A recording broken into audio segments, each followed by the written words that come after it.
Сегодня будем гулять по усадьбе Храповицкого.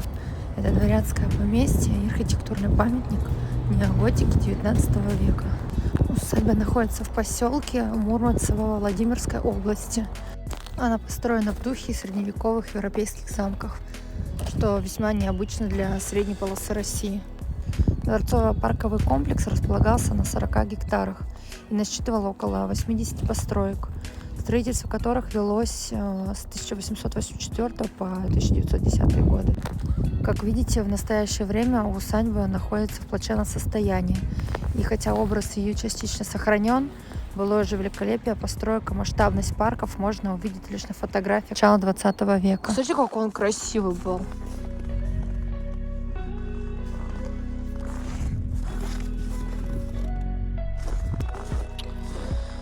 Ой, красота. Как жалко, что все это, конечно, разрушилось.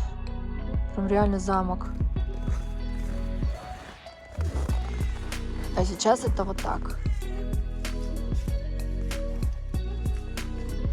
И вот так.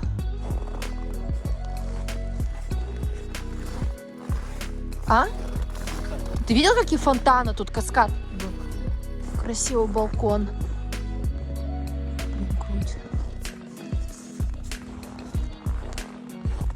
О, пойдем, зайдем. Я вперед, я вперед, я вперед, я вперед, я вперед, я первая.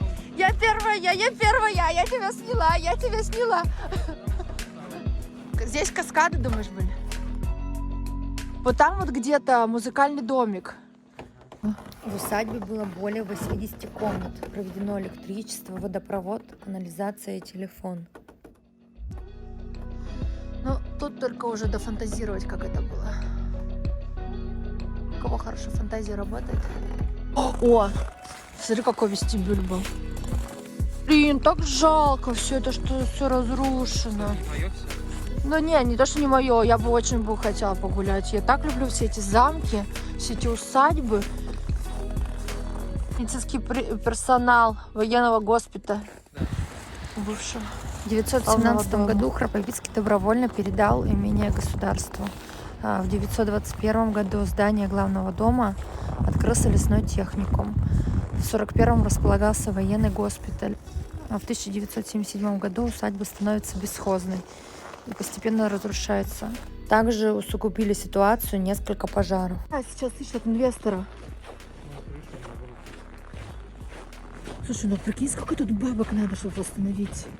А если еще, как это называется, внутренние вот эти работы, как это называется? Отделочные.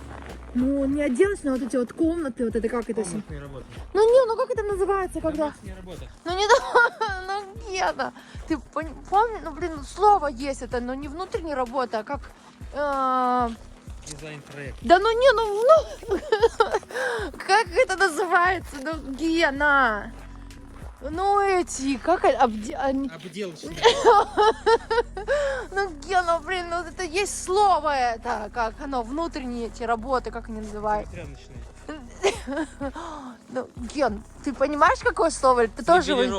Нет, ты его тоже забыл? Вот это все вот были тут раньше каскадные пруды. Они же, конечно же, не остались. Вот так вот все шли, вот это все каскады. Красивые каскады. Сейчас мы тут идем по музыкальной арке. Вот это лодочный павильон. Ну его отреставрировали, да, мне кажется?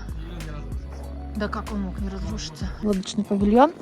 А вот там вот эта музыкальная арка. Раньше через этот пруд переплывал оркестр до вот этой музыкальной арки.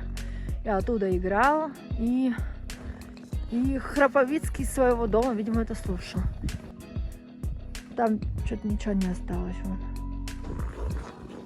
К комплексу здания усадьбы также относится церковь царицы Александры, построенная во времена Храповицкого. Церковь действующая.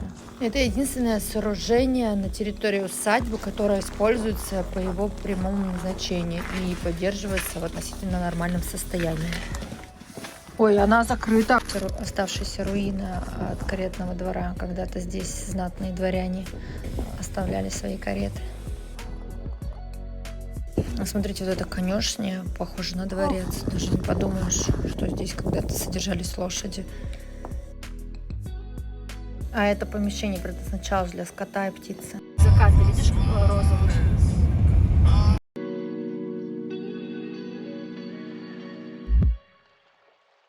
Этот дом понравился. Проезжаем.